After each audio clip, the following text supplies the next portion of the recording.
name is Tsugumi Maruoka and I'm 26 years old. I work both as a mother and a part-time worker, but I'm currently on maternity leave. A loving husband and an adorable son.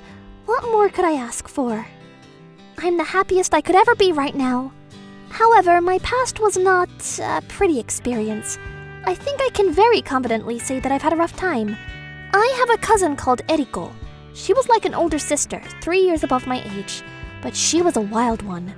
I'm pretty sure I have the right to say she almost ruined my entire life. No, Eriko, give it back! Give me it, that's mine! Please give it back to me! Gosh, you're so annoying! You're too ugly for this pretty dress. You don't deserve it! No, don't do it! That's the dress Mommy got me from my birthday! It's my favorite. Please give it back! Eriko loved taking things away from me, especially if it was something I cared about or really liked. My favorite dress, plushies, and stuffed animals that my parents just bought for me. My parents and Eriko's parents were very close and we often had family gatherings. And every time, Eriko made sure she took at least one thing away from me or broke some toys. But this wasn't the only thing difficult about Eriko. It wasn't like she was just being a bully or acting in a mean way. She was very cute and used to do a bit of modeling work as a kid. So she knew very well about how to get grown-ups to like her. She would never act in a way that would put her in a bad position. For example, when we got into a fight over a toy and it broke while we argued. I asked Tsugumi if she would lend it to me, but she wouldn't. She pulled on the toy really hard. That's why it broke. I also told her I didn't wanna. It wasn't me, I promise. My parents adored Eriko as if she were their child. Whenever Eriko and I would fight, I was always the one at fault. Tsugumi, why aren't you being a good girl like Eriko? You need to be kind and share things with her like a decent good girl would do. She's such a sweet and kind-hearted girl. Why are you making her cry like that? I am very disappointed in you. That's right, honey. Now go on and apologize to Eriko. I did nothing wrong, Mom. Dad, why don't you ever listen to me? If I were to talk back to my parents, my mom would rush towards me to spank me. Eriko would be looking at the scene from the sidelines, smirking at her win. She would look for the perfect timing and go up to my parents. Mr. and Mrs., stop! You don't have to do this anymore. I'm not angry at all anymore. Hey, Tsugumi, let's forget all about this and be friends again. Will you accept my apology? Eriko, you're such a sweetheart. I know, right? I'm jealous of my sister for having such a sweet, kind, caring, and beautiful daughter. I guess that explains the bulk of my childhood. It was miserable. I had nobody to go to, nobody I could trust. I was always being compared to Eriko and I hated myself for it. It made me feel I was never good enough and just was a bad child compared to her. Then, it finally happened. Something that truly proved to me how horrible Eriko was as a person. It happened during my second year of high school. It was just around the time I was in love with my first ever boyfriend at the time. His name was Keita Maruoka. He was a year older than me and was a part of the school's soccer team. He was a soccer prodigy and was the ace of the team, is what I would have wanted to say, but in reality he was always on the sidelines and a bench warmer. However, he was a good-looking boy. He was handsome enough that he had his little fan base in school. If he ever were to play in some of the matches, the stadium would be filled with people. He would call in twice the amount of any normal soccer match the school hosts. I was one of the supporting managers of the team at the time. There wasn't really a don't date in the club team rule or anything, and I heard Keita was making it pretty obvious that he was into me. Everyone in the club knew. Keita, bro! You gotta make your move while Tsugumi's still free and single. Yeah, bro. She'll get taken by some other dude if you don't tell her. Come on, let's go. His teammates and friends really cheered him on, and so after he retired from his soccer club team, he asked me to go out with him. Of course I said yes. I was heading home that day, skipping in happiness from the confession of the love I had received, and all of a sudden I heard somebody call me out from behind. Hey, stop right there, you little bitch! Eriko, oh, it's you. What's up? Girl, don't tell me Keita asked you to go out with him or anything, right? Oh, I sure hope he didn't. Huh? What do you say? What? How do you know all this? You little shit! God, I hate this. Of all the people, why does it have to be you? I only know this because one of my modeling friends is in the same high school as you, and she's also one of the managers in Keita's soccer team, okay? But I mean, I'm the one going out with Keita now. It should be none of your business now. What the hell are you talking about? Of course it's my business, bitch! I've had my eyes on Keita since my first year in high school. Huh? But how do you... We're in different high schools, Eriko. How do you know Keita in the first place? We had an inter-school match a while back, and his team came to play against our school. I mean, I was already in third year at the time, so it was a little difficult to get to know him privately. But I did exchange numbers with him, so I did text him all the time. Then I remembered. The dots were starting to connect. There was a time when Keita was getting very annoyed and overwhelmed by a certain upperclassman who kept approaching him constantly. It was really stressing him out. It was just around the time I had joined the club as manager, so I could assume Eriko was making her move on Keita for a very long time. Well, I mean, it seems like you got nothing out of your approaches to Keita. He never liked you back. Why don't you just give up? What are you, trying to look so tough all of a sudden? You took this boy away from me. You thief! You're such a horrible person. What a bitch!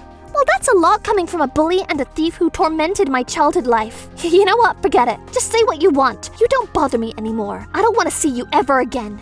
I felt a wave of relief after saying that to her face. It really felt like I finally had a moment to say something back to her. I was happy I had enough confidence in myself to be able to do that. However, Eriko was never the type to end a fight with a loss like this. Of course she would want to fight back. I felt a rough push onto my back when I realized I was in the middle of the street. Not the sidewalk, but right in the middle of the traffic road. Right across from where I was, I saw Eriko standing there, smirking at me. I couldn't believe it. Eriko had pushed me onto the streets, just like that. After she pushed me over, she scoffed at me and ran off. I was in such a state of shock I couldn't move an inch and got hit by a bike. When I woke up, I was in the hospital. I was lucky as the biker quickly called an ambulance when he realized he'd crashed into me, and it didn't turn into a horrible accident. I was left with a broken foot and a couple of bad bruises. That darn bike driver, I'm gonna sue him for sure. Oh, yes, sir, I would. No, Dad, stop it. You don't have to do that. That biker, he did nothing wrong. This accident isn't his fault. It's not him. Somebody pushed me into the streets. It was Eriko! It was her! She shoved me into the street and ran! My parents were worried sick when they first arrived at the hospital to see me. However, the moment they heard the name Eriko from me, their faces instantly turned grim. I'm not hearing this "it's Eriko's fault" nonsense anymore. There is no such way a sweet girl like Eriko would do something like that. Absolutely right! Oh, when I finally thought my daughter would come up with a better reason. You think this is funny? No, please believe me, it's true, it really was Eriko! Why do you two never believe a single word I tell you? Just because you think Eriko's cuter and smarter than you doesn't give you the excuse to bully or blame her on things she hasn't done. Stop being so jealous.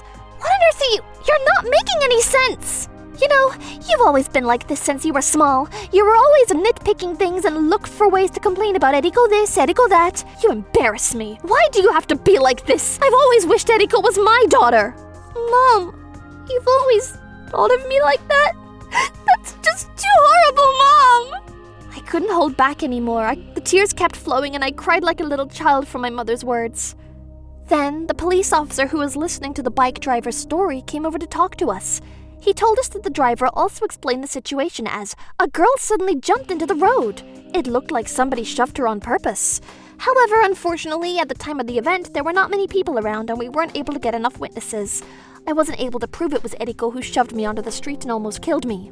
In the end, I decided not to sue the driver and didn't demand him to pay for anything. My parents blamed this poor driver until the very end, but from my perspective, this driver is a victim in the accident just like me. I wanted to do the most I could for him. Finally mustered up the courage to cut ties with my family. I quit my manager job for our soccer team and started working part-time.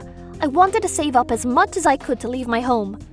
I explained the situation I was in to Keita and also told him about my plans to leave my home. He got really angry at my parents in my stead. Tsugumi, you can just ignore your parents and Eriko from now on. You deserve so much better. I promise to get into a good company so I can support you. I want you to lead a better life. I'll do my best to support you too. So let's work hard together, okay? Yeah, thanks a lot, Keita. I really appreciate this. Thank you so much. That I moved out the day I graduated high school. I wanted to get away from my family as soon as possible. I worked at customer service while Keita went to university. And just as he graduated and began working too, we started living together. Just as he promised me in high school, he got himself a job as a salesman at a very big sporting goods company. Roughly half a year into our new life together, Keita proposed to me, and we were happily married. When I met my in-laws for the first time, they cried after hearing my story and said to me, "From now on, Tsugumi, You can treat us like your true family. You can come to us whenever you want, and we hope you can trust us. Actually, I got along very well with my in-laws, especially my mother-in-law. I used to love going to plays and musicals, anything theater-related, and when I told that to her, she was very excited and said she was interested in it too. We grew very close, and now I consider her to be one of my closest friends, somebody that I can really trust and rely on. These days, I would get tickets to musicals and theaters so I can bring her along with me. My father-in-law really cares for me too, and lets me tag along to family dinners or outings with his wife. Keita sees all of this, me getting along with his parents, and he says things like, "Hey, don't leave me alone, Sugumi. Please don't forget to spend time with me too, okay?" Oh, he's so adorable. A year into this new blessed environment, I gave birth to my first child. We wanted a child, our child, for a very long time, and when I had my son, both Keita and my in-laws were very excited. This was honestly the happiest I'd ever been in my entire life. Ever since running away from home and leaving my parents behind, I never contacted them or anything. I completely distanced from my family. Eriko? Of course I don't talk to her. I have no idea what she's up to, and frankly, I don't give a damn. However, fate always has nasty things ready for me to tackle. I had to face a difficult situation, forcing me to deal with Eriko and my parents once again. One day, I received a call from a certain someone I hadn't talked to in a very long time. I had a very bad feeling about this, and I really didn't want to pick up, but I did. Hello? Sugumi, is that you? I demand that you take a medical adaptability examination this instant. Hi, excuse me, we haven't talked in, let's say years. Eriko's down for kidney problem. We're looking for an organ transplant donor, but usually it's the family who does that. Eriko doesn't have siblings, so that's why I'm asking you. You should take the examination and donate your kidney to Eriko. Why are you asking me, though? Shouldn't you be asking Eriko's mom or your wife first? They weren't a good match. Theirs won't work. Otherwise, I won't be calling you like this. Jeez, don't you have any imagination? Why are you so dense? Even after years, I was disappointed to know that my own father still cares and loves Eriko more than me. However, I don't want to acknowledge it, thanks to him. I thought up the perfect plan for my revenge. Okay, I just have to do a quick blood test or something, right? Sure, I'll do it. Yes. Jesus, you're so slow. Just hurry up, okay? The sooner the better. Okay, I'll get it. I'll let you know when I have the dates arranged. I'll talk to you again. So, like that, I scheduled an appointment to test it out if I could take this transplant surgery. Of course, I had to tell Keita and my in-laws, and sure enough, they were infuriated. Organ transplants are really risky, right? I don't want to imagine any worst-case scenario. Let's not do this, honey, please. Sugumi, you ran away from your family because they treated you so poorly. You don't have to deal with their drama again. You can just ignore it. Dears, please can't you rethink it? I'm sure you can still cancel your appointment. Listening to their kind words reaffirmed my feelings that these people are my true family now. Guys, listen, thank you for being so worried about me, and I'm sorry for dumping all this information on you guys at once. But listen, I have a plan. Days passed, and I brought my parents and Eriko's parents to talk to Eriko in the hospital room. I wanted everyone to gather around at once so I could tell them my test results. Or at least, that's what I told them. So, how were your test results? Jesus, Dad, calm down. Before anything, let me see Eriko. I want to tell her face to face. I told Dad to be quiet for a minute, and we moved to where Eriko was staying. Walking in, I was surprised to see Eriko in a very weak and frail state. Nobody liked the Eriko I used to know. I wasn't so cold-blooded to the extent that I would point and laugh at her in this situation, but I had to say I was a bit shocked to see her like this. Our only hope for saving Eriko is you! Please, Sugumi, don't keep us hanging. Tell us the results! Well, let me get straight to the point then.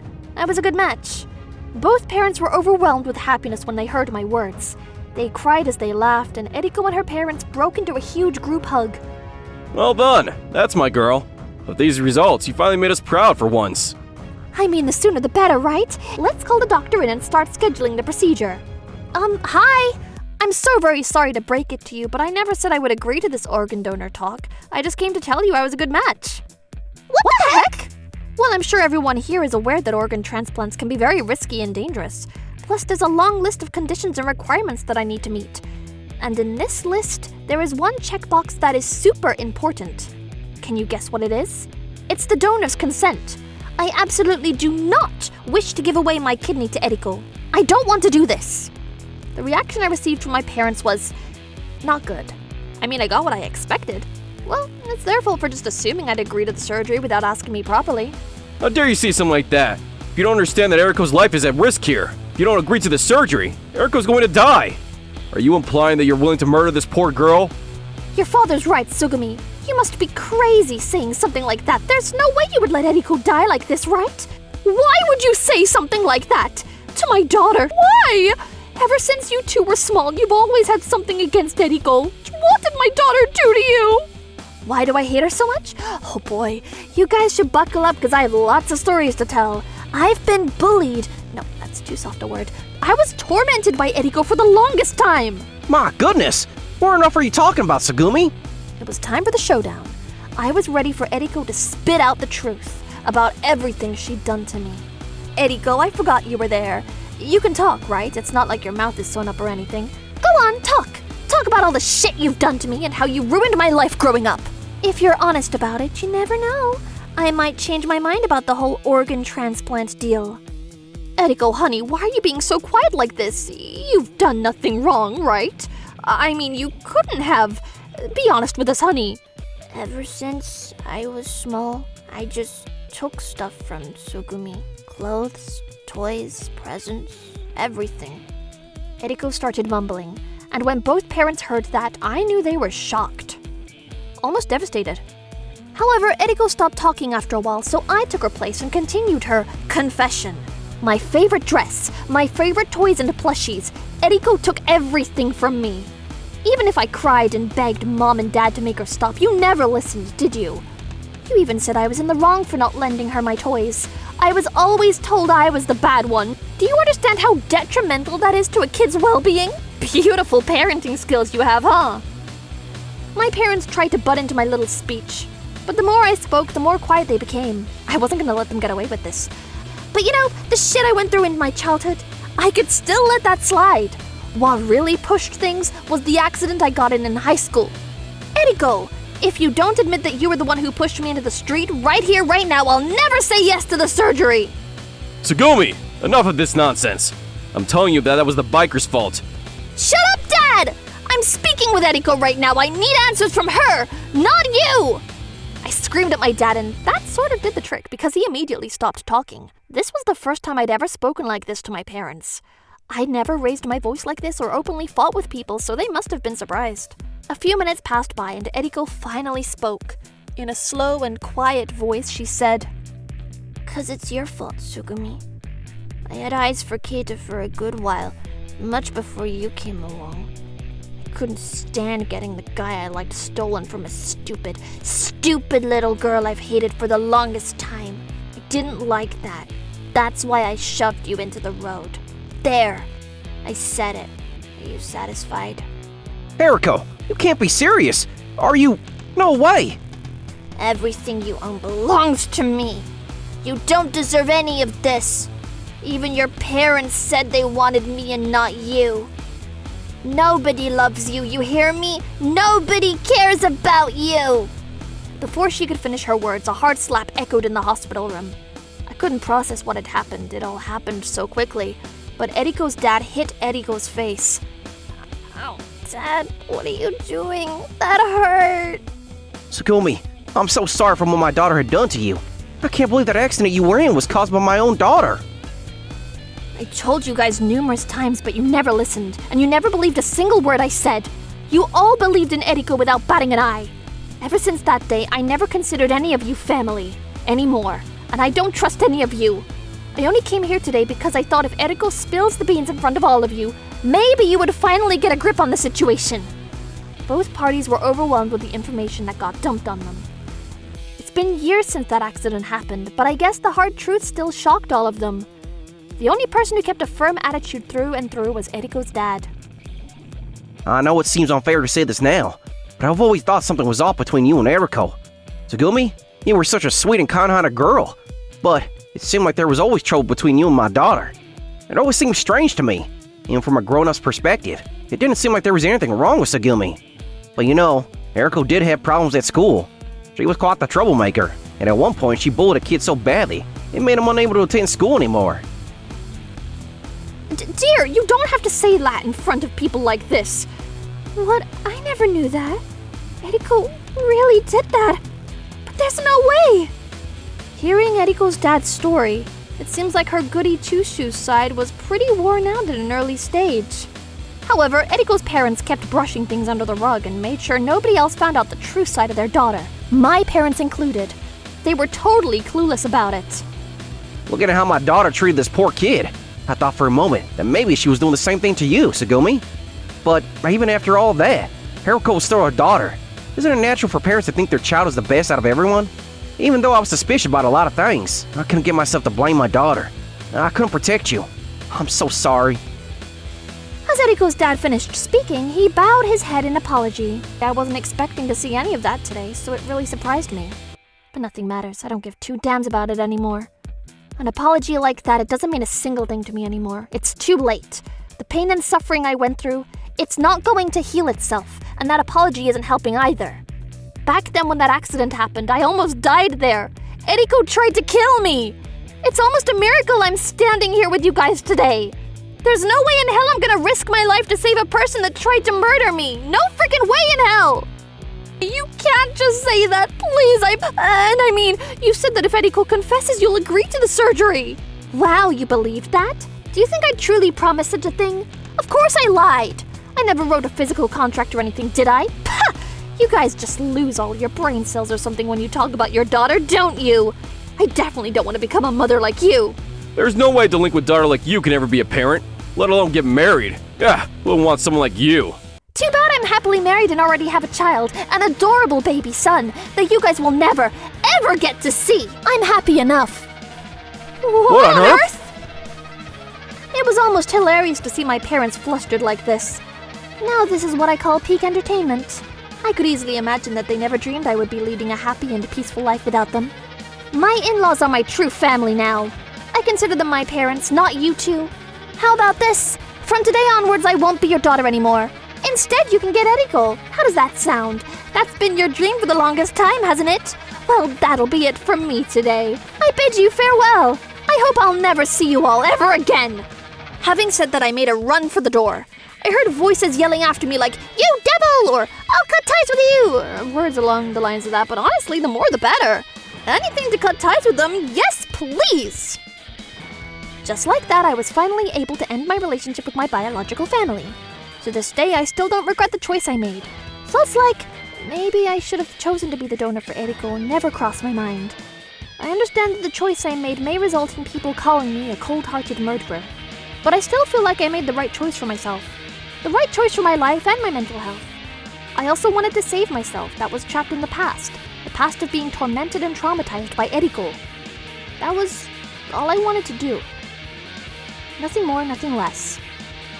6 months passed and I got a call from Eriko's dad telling me that Eriko had passed. It seemed like Eriko's dad finally realized and acknowledged that his daughter was just a horrible person in general. He never blamed me or got angry at me for not agreeing to the transplant surgery. According to Eriko's dad, one of my friends who was completely unaware of my situation with my family sent a picture of my son to my parents. Unsurprisingly, they insisted on meeting my child in person, but there's no way I'd let that happen, right? I've blocked their contact number and they don't know where I live.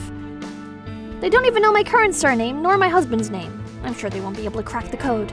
After I had received the information that Eriko had passed away, I blocked her dad's number too. I was finally freed from this hellscape. I was done dealing with every single one of my family members, both my biological family and Eriko's family. A few years after that, I was blessed with another child, a baby daughter. My son was thrilled to have a new baby sister, and now as a family of 4, I was leading my best life. I honestly have no idea what my parents are up to anymore. Frankly, I don't care, and I don't plan on looking things up or anything. I'm happy enough that I was able to reveal the true nature of Eriko in front of everyone, and also slap a big fat NO on the whole donor thing. You know, I'm just so happy that I'm able to be with you like this. Make my life complete. Promise you'll stay by my side? Of course, Keita. Thank you. I love you too. I'm sure Eriko would be throwing a fit down in hell, saying things along the lines of, "He was supposed to be my man." Right? I'm convinced that Eriko's attitude will never change, even after she's long gone. Even if she ever receives a second chance in her next life, I'm praying and praying that we don't cross paths.